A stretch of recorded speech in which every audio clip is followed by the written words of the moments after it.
nós estamos de volta com o terceiro bloco dessa entrevista com José Carlos Damasceno, funcionário do município e uma pessoa que faz defender os seus direitos e o direito de toda a população. É bem que se diga, claro, ele não está defendendo o direito pessoal dele, mas o direito coletivo da população de Caratinga. Zé Carlos, transparência é a palavra de ordem de todo e qualquer palanque eleitoral. É vereador, é prefeito, é governador, é presidente. E no governo passado, na campanha passada, o atual prefeito se dizia que era o prefeito de mãos limpas. E sempre falou da transparência, disse que não era uma promessa, era um compromisso. E foi lançado, com muita pompa até, o portal do município, em que há ali uma das páginas, é o portal da transparência. É fácil conseguir usar o portal Transparência para se obter informações? Não. Infelizmente, lamentavelmente, não. Existe hoje, tem curso, né, na terceira promotoria, um inquérito civil, onde investiga, né, uma denúncia nossa também, né, essa falta de informações com relação aos gastos públicos. Hoje o prefeito ele não tem dado publicidade mais dos gastos diários, que deveria estar, efetuou uma compra, processou o empenho, deveria estar ali a informação, qual foi o fornecedor, qual que foi o valor. Vamos explicar. Eu tenho a empresa lá, Edilson Disco Voador. Aí eu sou um fornecedor da prefeitura. A prefeitura usa muito disco voador para ir para a Lua, Marte, Vênus, etc. E aí você quer saber quanto o município me pagou. Tem um canal lá no portal que é despesas diárias. Exatamente. Aí se você colocou o número do meu CNPJ... É mais fácil, você encontra de forma mais fácil. Deveria Todas fornecer... as compras, né, item por item, exatamente. Tem encontrado dificuldade nisso? Não, no passado a gente tinha acesso a essa informação, mas à medida que o tempo foi passando, a gente foi, vamos falar assim, buscando algumas informações e fazendo algumas representações, a administração passou a não mais publicizar esses gastos diários dela. Quer dizer que está sonegando informação. Informação, exatamente. Acabou aquilo que eu acabei de falar há pouco, né? Resultou num inquérito no qual o prefeito vai estar sendo chamado junto ao Ministério Público para assinar mais um termo de ajustamento de conduta, ou seja, onde vai estabelecer prazos, critérios para ele poder disponibilizar essas informações, porque ele não tem disponibilizado. Ele não tem mais. E o interessante é que a lei de acesso à informação, eu estive dando uma lida nela. Só te cortar, eu não tenho disponibilizado, não é só no portal do município, não. O município, recentemente, né, ele foi multado pelo Tribunal de Contas do Estado, porque o município também ele não alimenta. O SICOM, né, não alimenta o SICOM do Estado, porque também tem um portal no Estado onde existe um link, você também pode acompanhar a conta de qualquer município, né? Até do nosso município. Às vezes o portal nosso aqui está fora do ar, esse aqui está, mas do Estado deve estar lá. Não tem nada também. O município vai sofrer uma auditoria agora por parte do Tribunal de Contas, pelo fato dele não alimentar o portal do Estado com relação, o portal do Tribunal de Contas com relação às despesas diárias. Agora, o que é o seguinte, como falava, eu olhei na lei de acesso à informação e diz claramente lá que qualquer cidadão deve ter acesso e também estabelece lá que os municípios devem fornecer, até nos sítios deles, nos portais, o local com facilidade de acesso para que qualquer cidadão tenha condições de acessar na íntegra todos os documentos e cita entre vários documentos, entre eles licitação. Outro dia eu tentei descobrir uma licitação aí. A coisa mais difícil, você não tem como chegar lá. Não é difícil. Você mete a cara na parede. Mas, com relação à licitação, ainda é possível. Mas com relação à despesa diária, o gasto diário, esse não tem como. Não tem como. Não se chega a lugar nenhum mais. Mas é fácil. Agora, interessante, se você me permite, vou citar dois fatos. O porquê da não divulgação dessas despesas diárias. O porquê, né? Até, não vou falar que é ilegal, mas, de certa forma, eu vejo como imoral.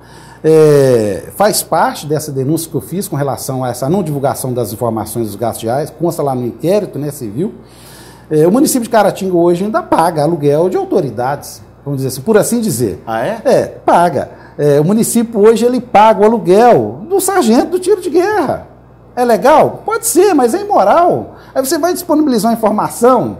Pô, espera aí, o município pobre com Caratinga não tem condições de... E outra coisa, se a coisa é legal, eu não tenho que esconder, eu escondo que é ilegal. Eu vejo por aí, então parece que está querendo esconder esse tipo de coisa.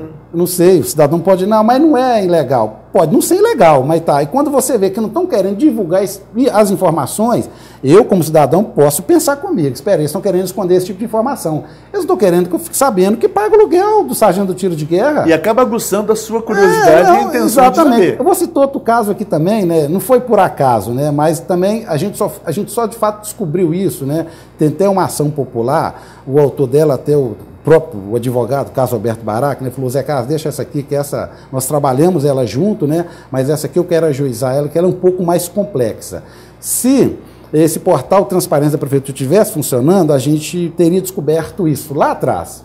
Mas a gente só foi tomar conhecimento do fato quando a gente requisitou alguma documentação a cópia de um processo integral, que foi com relação àquela demolição daquele prédio lá do Olegário Maciel. Entendeu? Aí lá no meio de um processo lá de 500 páginas, a gente foi ver uns documentos. Nós pagamos para poder rebocar o prédio do lado. R$79 mil. Você vê, o município pagou 320, salvo engano, para poder demolir o prédio. Não estão questionando isso, se houve superfaturamento ou não. Isso fica um segundo plano. Mas aí quando a gente começa a manusear, compulsar os autos, a gente começa a ver notas de empenho, laudos de medições, referente ao reboco lateral do prédio. Aí a gente vê que para poder justificar o reboco, o empreiteiro coloca, né, que quando ele demoliu o prédio, que precisava demolir mesmo, estamos questionando, né? Danificou as paredes lateral do prédio vizinho. Aí, não, espera aí. Não, mas isso não era obrigação, porque aquilo ali foi por ordem judicial, né, que houve aquela demolição. Mas aí o engenheiro do município não fundamentou nada, o empreiteiro pediu, o prefeito aditivou mais R$79 mil para poder rebocar o prédio lateral. Aí quando a gente vai buscar mais informações, a gente fica sabendo que o dono do imóvel, ele também pagou o empreiteiro para poder rebocar aquele prédio. Aí, ou seja, recebeu 2 vezes. E aí? Agora, Zé Carlos, uma coisa.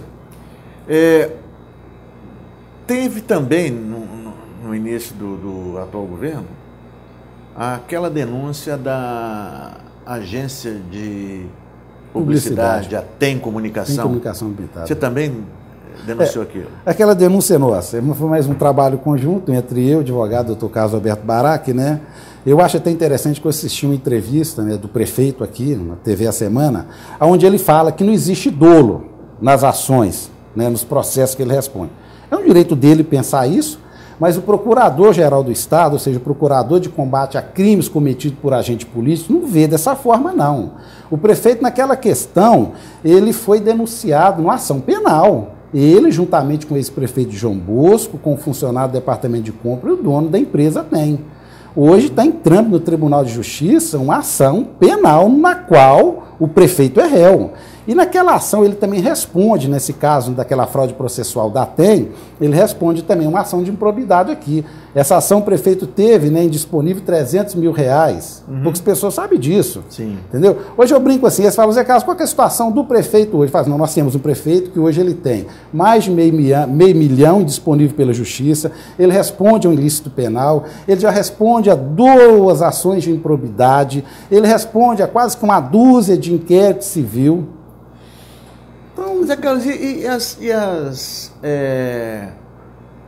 auditorias, as sindicâncias que o prefeito faz? Porque quando teve aquele negócio, foi no início mesmo, aquele negócio do lixo, ele abriu uma sindicância. Quando teve esse negócio do Tem também, parece que abriu, e agora abriu uma outra. Tem resultado? Não, a do lixo interessante, não teve, né? Mas a do lixo poucas pessoas sabem, né? Um processo é uma coisa um pouco mais lenta, mas o promotor, a coisa era tão complexa no caso do lixo, né? Vamos sair, porque não teve nenhum resultado da questão administrativa do prefeito, que o promotor encaminhou aquilo para o GEP, para o Grupo Especiais de Promotor em Belo Horizonte. Aquilo tem uma investigação interna lá em cima. Aquilo a qualquer momento pode estourar.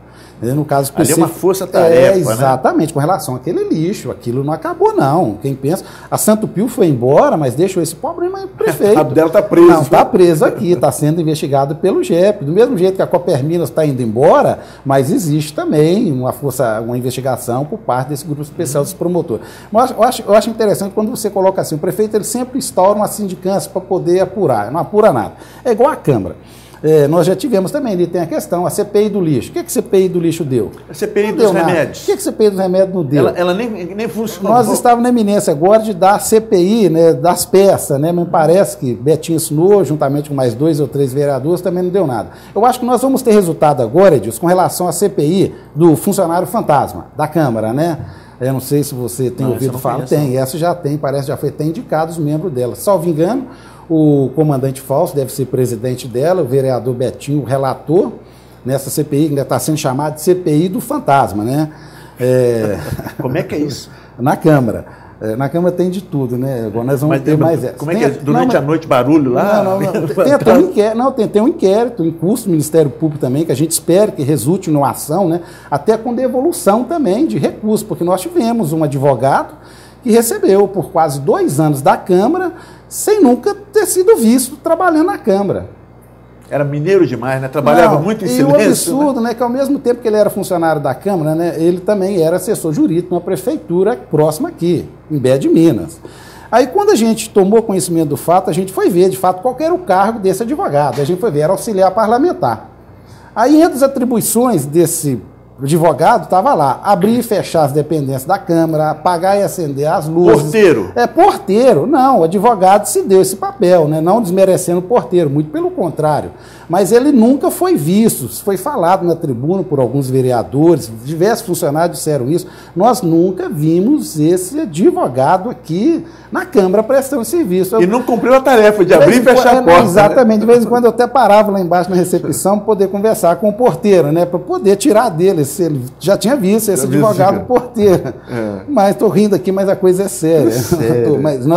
Eu estou achando que a única CPI da Câmara, né, por ironia, que vai chegar a algum resultado é a CPI do fantasma, né? Está sendo chamado de CPI do fantasma. Mas... Você não me pergunta o nome do advogado, porque assim a gente espera que ele seja denunciado, né? Porque, que eu falei, está bastante avançada a questão no Ministério Público, a gente acredita mesmo que ele vai ser denunciado, porque no entendimento da gente não tinha como, porque a Constituição ela prevê o acúmulo de função pública, mas você tem que ser professor ou ser profissional da área médica.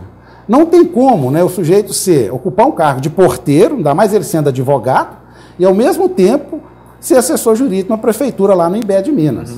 Eu até brinco assim, né? Porteiro não é cargo técnico, então esse advogado nunca poderia ter ocupado esse cargo, que entre as atribuições tinha essa de tinha que toda manhã lá abrir e fechar na hora do almoço. Garantinha tem dessas coisas. Aí quando a gente denuncia, Dilson, vocês olham a gente com a cara feia, eles não gostam não. Mas quem comete coisa errada não gosta de ser chamado a atenção. Agora, Zé Carlos, nós vamos mais um intervalo. Você fica chateado. E vamos voltar para o último bloco, infelizmente. É muito rápido. Mas aí quero saber de você, dos governos, dos últimos governos, qual aquele que foi em que aconteceram menos irregularidades, aquele que foi menos denunciado.